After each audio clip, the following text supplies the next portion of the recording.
Well, welcome in, hockey fans. It's another Sunday special. Scott Strande with you today from beautiful Outpost Rhinos in Albuquerque, New Mexico. We're here to take a look at this program that's relatively new. The North American Hockey League in the Southwest is growing. Tonight, the Ice Wolves of New Mexico will face off against the El Paso Rhinos in what's quickly becoming a rivalry, the Rhinos being the first year in the NAHL. But we're looking forward to a chance to visit with a few players, a play-by-play announcer, get a good look around this beautiful arena, which has some very unique things, folks. Side-by-side arenas, but you can actually curl on either end and skate between the two rinks. The corner boards come down from above, as is the first time I've ever witnessed that. What a great facility, though, and what a great community. What great hosts. Everybody was fantastic to me as we spent the day here and had a great chance to see not only a fantastic facility, but a great hockey game. So we look forward to bringing it to you on the next Sunday special.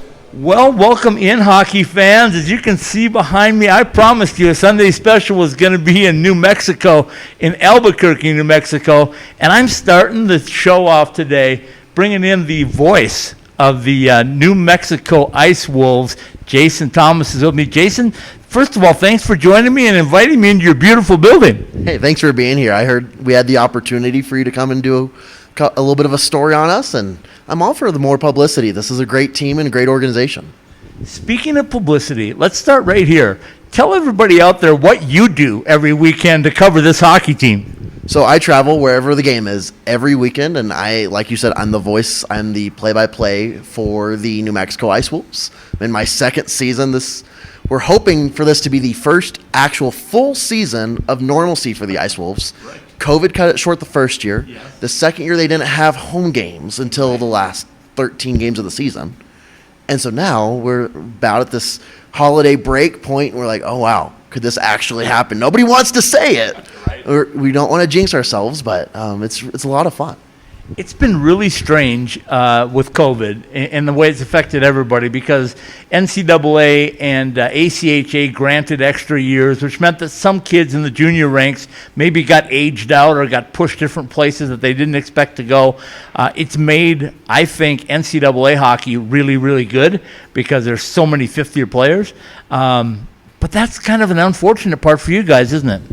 Yeah, it did hurt us a little bit. We didn't have a ton of players aging out last year, thankfully. Now, if that happened after this season, I think it would hurt a lot more of our guys. We have quite a bit of our team aging out. But the ones that did age out, about half of them, I think, had scholarships and are currently playing with the ones they had signed with. So thankfully, it didn't negatively affect them too much.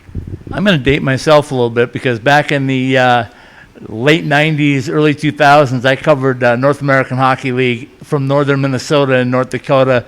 And, we always heard about stuff in the South, and we said, yeah, it's not the same. You know how Minnesotans are, right? It's not the same. It is the same, and it's better. I watched you guys at the showcase this year. I thought you were fantastic. Watched you guys a little bit during the season, getting better and better. Tell everybody out there how good this team is. Wow, this is the best team the Ice Wolves have put on in their 3 seasons. They've progressively taken a step forward each year, having home games. You see the immediate improvement that you mentioned. It was the best start through the first 4 games. It was a 3-0 start. We lost the 4th game, unfortunately. But even now, we've already won more games this season than we did all of our first season. I think we're 4 or 5 wins away from equaling our win total from last season. So if that doesn't show you the gargantuan step between the last 2 seasons to this, and expectations are high, would put it lightly. Nobody wants to say exactly what the expectation is, but you kind of know at this point. Right. So tell us about the fan base here, because New Mexico would not be considered a traditional hockey market, but when I drive here and I go, yeah, the hockey can be here. Yeah, so that was kind of my thoughts. I'm a Dallas boy, so right. Hockey, you either love hockey or you don't like hockey in Dallas. Sure. And I hear this New Mexico team, like, okay, can't expect too much of a crowd, I wouldn't think. It's not a hockey town. Well, I'm wrong. I was the first one to admit that. So last season, like I said, was my first season. We came at the end of the season, it was a reduced capacity, but for what we were allowed, we were still selling out and had loud crowds. And it was rivaling some other crowds that we had earlier on in the season. And now this year we can have that 100%. One of our players has a little bit of a fan base that just started this season. They should be here tonight for this Friday game, and they're just a rowdy bunch. They're loud. It feels like a playoff game every game. And in all honesty, with it being a smaller arena than others that we play in, it's actually the loudest because of it. Right. The noise echoes and bounces around, and it's just a fun atmosphere. So as a play-by-play guy, you got to love that, right? If the fans are into it and the game is fast and furious as you like, that's your game, right? Yes, fast, nonstop action I am in love with. The louder the crowd is, the rowdier they are, the more into it that I get. I feed off of the crowd energy, and it feels silly to say. I was like, there's no way announcers really mean that when they say it, but it's a real thing. If the crowd gets down, it's like it's difficult to get back into the game, but whenever they're all chanting the "Let's go Ice Wolves" or whatever they say after the goals, it changes based on who's here each week. It's a lot of fun, and it gets me excited even more than I already am for the goals. And yeah, I just really feed off the crowd energy. It's a lot of fun. So I got here, and I planned this out because I got to go to Colorado College tomorrow night and watch Arizona State and Colorado College. But I thought, I'm driving right through Albuquerque. I'm going to stop and see it. And it just so happens the newest rival for you guys, the El Paso Rhinos in their first year coming to town tonight. What do we expect to see in this game? What will I expect to see? That's a great question because I'm still learning this El Paso team as well. We've only played them once. It was in their barn. We shut them out 3-0. Right. So I feel like from El Paso standpoint, they're going to come and want to do the same thing that we just did to them in front of our crowd this time, punch us in the face. It was pretty rough at a couple of points, so I'm sure rough stuff will happen this weekend. But the Ice Wolves they just haven't been playing to their full potential, I'll say, the last few weeks. So they got swept last weekend, so now they're looking for another response. Last time this happened, we swept the team at home. So it's an interesting dynamic. El Paso comes in, 3-game losing streak, lost to us. They want a response. And then we got swept last weekend, and now we need a response because we're still chasing first place. So people ask me all the time, they go, yeah, we understand NCAA hockey, we understand AHL hockey, we understand the NHL, but we really don't understand junior hockey. Tell us what junior hockey is all about. Well, I'll be honest, I'm still learning it as well. This is a new level of hockey to me, but I really enjoy it. Junior hockey is really to get these kids out of high school and getting college scholarships. And I'm in college myself, and I know how much a scholarship could have helped. Right. So the fact that these kids are coming to work every day, busting their butts and putting forth all of their effort just to get a scholarship, it's impressive to see. You have scouts come, and it's a really great thing just to see because you get close to the guys as a play-by-play announcer. And so when I'm friends with all of these guys and I get a text message, hey, Jason, I'm announcing my commitment next week to so-and-so college. I'm like, dude, that is so awesome. I'm so happy for you. And you get to see them when they age out, like the guys that did last year, and I see them in college this year having success. And I just shoot them a message. I'm like, guys, I'm so proud of you. And I'm a little bit older than these guys by 7 to 8 to 10 years even. Right. And so it's nice to just say, it feels like I'm an older brother to these guys. And it's seeing your younger brother succeed. And it's that success that everybody strives for. They call it the League of Opportunity. These kids have an opportunity to play hockey and get us college scholarship, and overall, that is the goal. And the beauty here is it's a junior league that is kind of a junior to a junior league. The USHL's there, but the NAHL is catching it. The NAHL, it's catching it. So how close do you think those two leagues are going to get? Will they ever be equal? I think it's possible. I think people are starting to find out that the NAHL is serious. The South Division, the division that we're in, it's known as the most physical division. Yeah. Most people will say the champion comes out of the division, out of the South. It has the last 3 times. I might make a prediction, say 4 times now. I'm not going to give my prediction just yet, though. But yeah, so everybody loves to come play hockey, and you want to come play in the South Division. It's fast-paced, and it's physical. So you start getting more and more attention. That's what helps the league grow. And yeah, I think it could easily catch the USHL, and obviously both leagues are wanting to get kids scholarships, and that's what it is at the end of the day.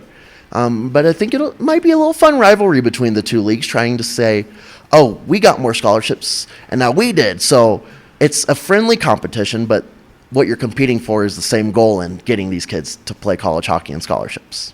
Okay, 2 final questions for you. One is hockey related, one is fan related. So the first one's hockey related.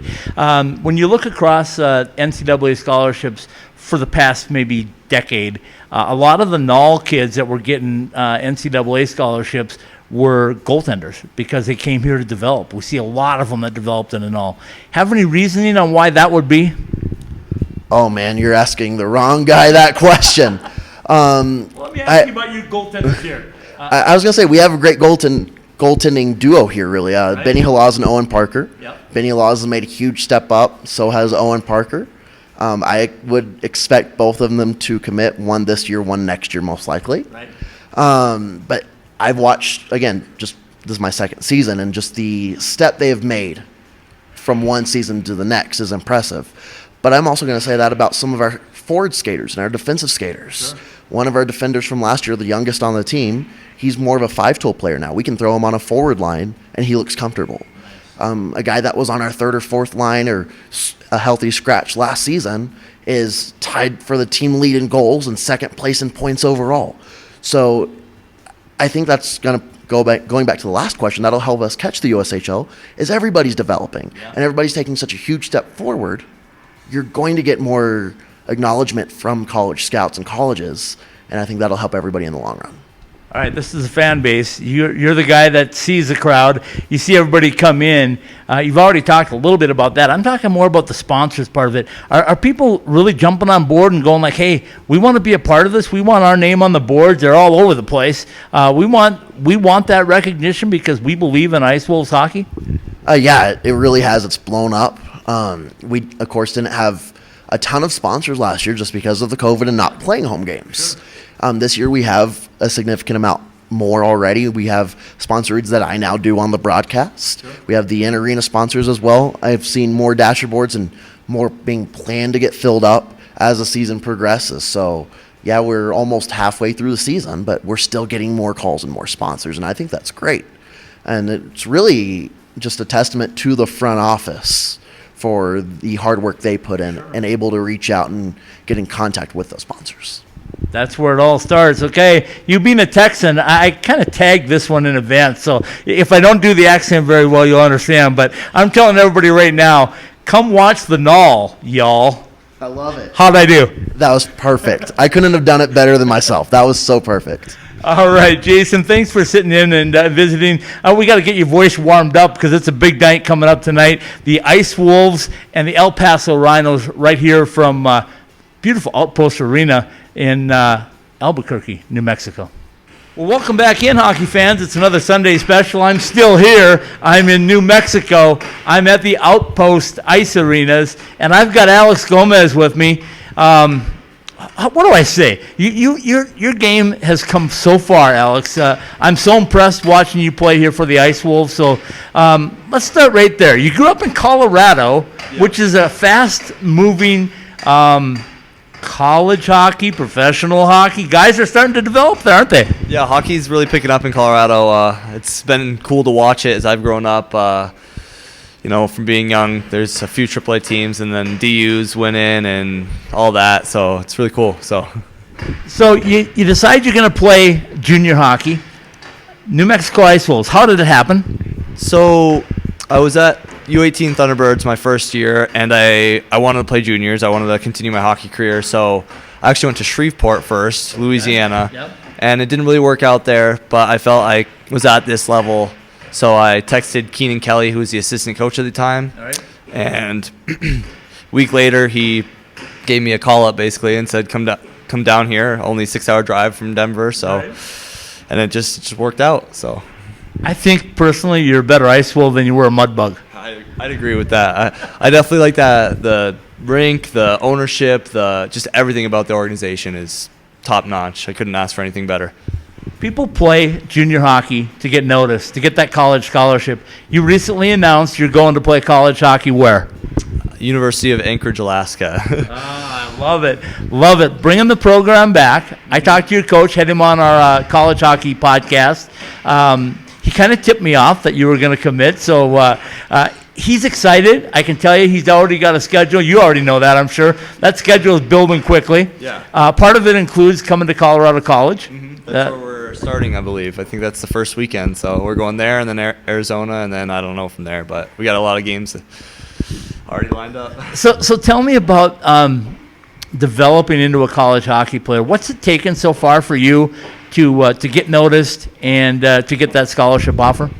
For me, I just I didn't really worry about it. I just played my game and just kind of came. I didn't want to worry about it too much. Start to worry is the best word I can get, but I just kind of kept playing, kept developing my game, and it just came. You know, the other day I did a feature at Colorado College on a player named Brett Chorsky. Do you know Brett or heard of Brett? I have not. Okay, his dad is Tom Chorsky, NHLer, won a Stanley Cup, all that stuff from northern Minnesota. During the pandemic, he was playing up in Canada. Shut down the pandemic. He was forced to go to the NAHL. He went to St. Cloud and played for the Norsemen. I watched his game this year. He's 6'6". You're what, 6'4"? Yes, sir. So you're both about the same, but I noticed right away, I noticed soft hands and goal-scoring ability. I think you both have it. Am I right in that you have soft hands that can find the back of the net? Yeah, I'd say I'm more of a playmaker, but I can score every now and then too. So as you continue to grow and fill out, grow into your body type, what kind of player do you see yourself as with the Seawolves? I see myself as a hard-nosed playmaker who can be everything. I feel I could do special teams. I can penalty kill well. I can get guys who can score the puck. I feel like that could be my role moving forward. As we sit here, you're getting ready for a big game with a new rival, the El Paso Rhinos. You played them once, you shut them out. Now they're coming back up here. Your thoughts on Ice Wolves hockey, first of all, and just how good it really is. Ice Wolves hockey, we just play our game. We don't worry about anything but how we're playing, and the outcome will come from that.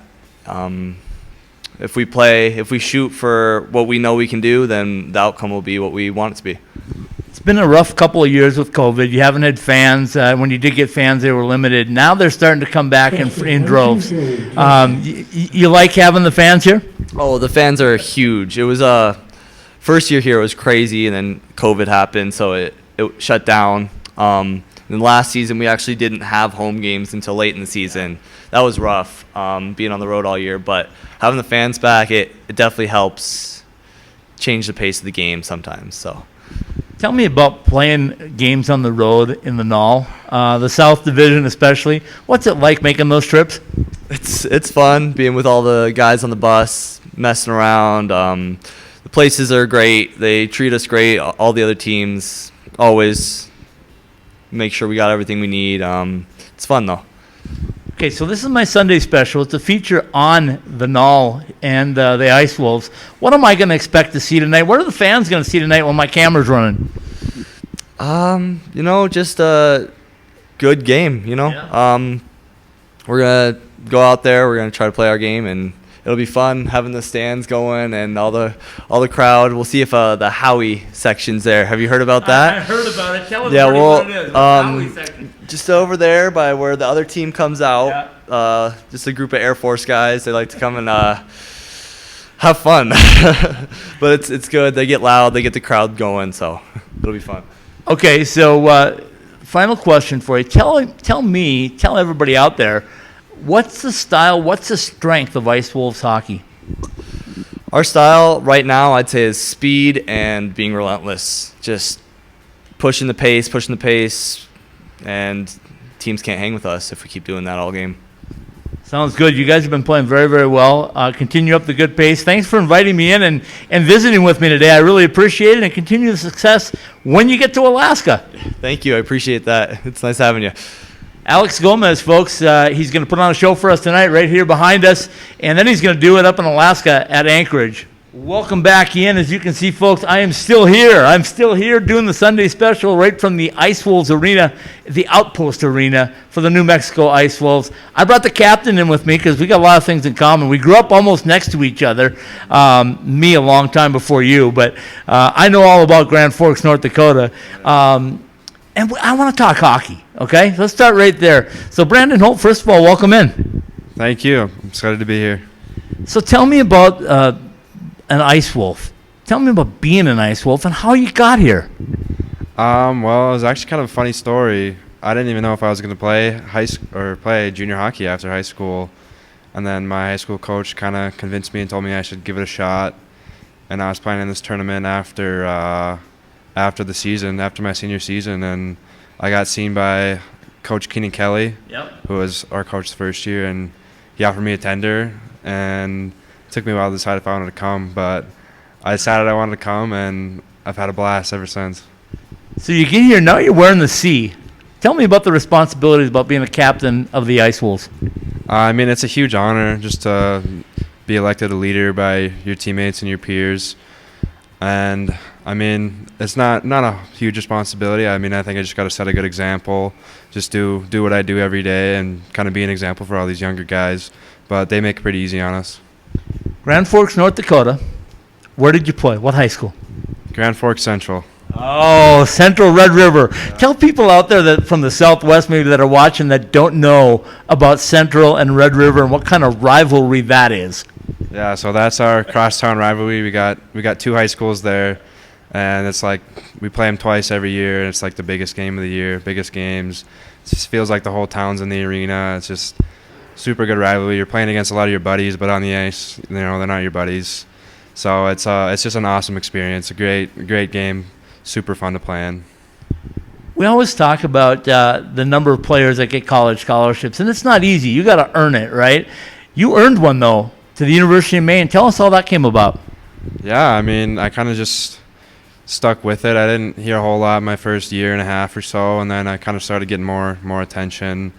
And then early this year, I got in contact with a coach of Maine who is he's a new coach there. He actually coached Odessa last year down here, so that's kind of how he knew me. And he got in touch with me, and it was pretty quick. We got to know each other a little bit, and then he gave me an offer. Been up to Maine to see the campus and all that good stuff yet? I have not yet, just because of all the COVID stuff, but I think I'm planning on going in January. Okay, so that's the next move. Right now, though, you've got responsibilities to get this team to a championship. You guys want to win the NAHL, don't you? Yeah, that's the ultimate goal. I think everybody wants to win the league, and it won't be easy, but we've had a good start. We just got to keep it going. Tell me about the South Division, because they've been really, really good in the past. How good is the South Division of the North American Hockey League? I mean, it's really high quality. It's super high quality hockey. I mean, you see the winner of the league is, I mean, I feel like most of the time it's from the South Division. And I guess growing up, I didn't know a whole lot about the South Division, and then came down here, and it's kind of eye-opening. It's really good hockey, hard, physical, just play the right way. So let's talk about your game. What's your game? What's your style? What do you want to do? What are people going to see tonight when I get some clips of you? I think when I'm at my best is when I'm moving my feet. When I'm moving my feet in the D zone and the O zone, getting involved. Playing both ways. I think when I'm confident, I'm skating with the puck, getting my head up, playing north, playing fast. I think that's kind of what I bring to the table. Everybody asks about, do you have somebody that you idolize or you look up to or you model your game after? Do you have that? I mean, I kind of have.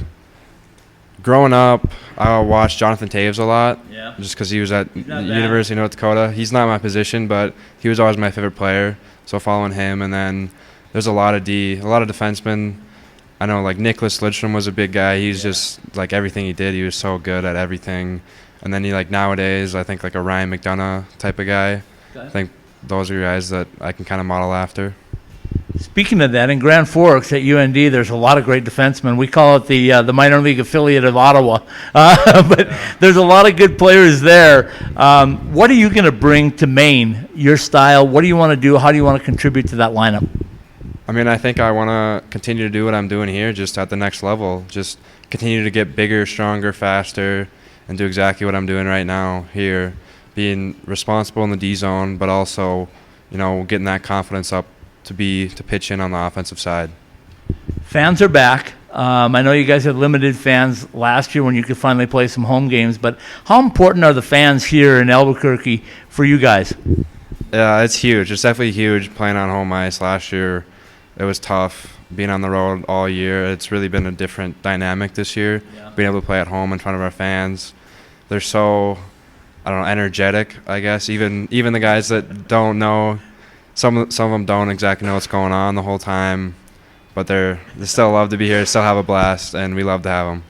Hockey's that kind of game. You don't really have to understand it to love it. You just want to see the hitting. You want to see the speed. You want to see all that good stuff. But, okay, final one for you. Tell me about what everybody's going to see in this special about Ice Wolves hockey. What's your style, your team style? What do you want to do? Where's your strength?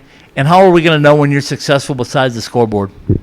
I think as a team, our identity is speed. We're a really fast team, and I think when we get our legs moving, there's no one that can keep up with us. I think when we keep it simple, we play within ourselves, get pucks deep, keep it simple, work them down low. I think that's when we're at our best.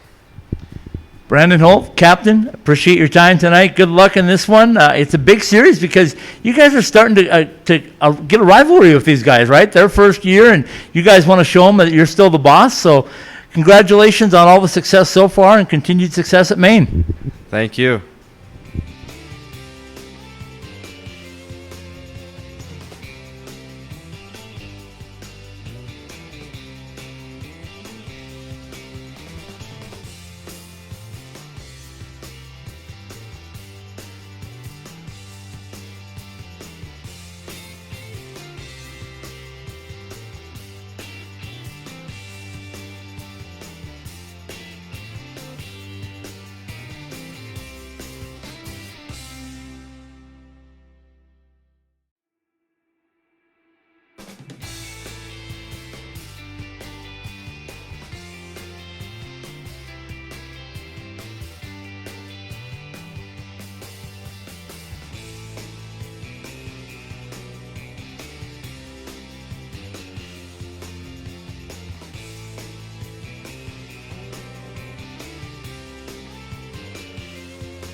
It's 2 minutes for high sticking. by number 37 of New Mexico, Braden Ring. Penalty comes at the 19-18 mark of the period again. It's a 2-minute minor for slashing on number 19 of El Paso. That's Graham Harris. Penalty occurs 6 minutes, 16 seconds into the third period. Again, 2 minutes on Harris for slashing. And that fans puts your Ice Wolves on the electric power play.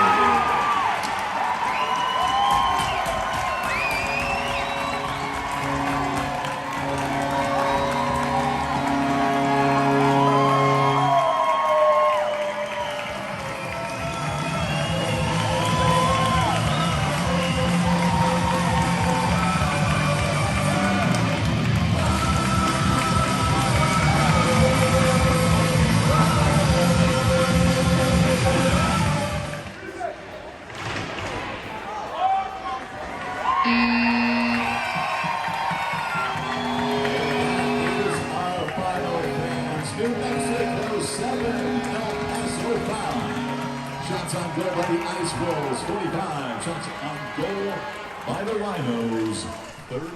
Well, folks, what a day, what an evening, what an experience at the Outpost Ice Arena. All right, our thanks to everybody at the New Mexico Ice Wolves for allowing us to come in and invade their space at Outpost Ice Arenas to bring you a look inside the North American Hockey League in the Southwest. The NAHL is alive and well, y'all.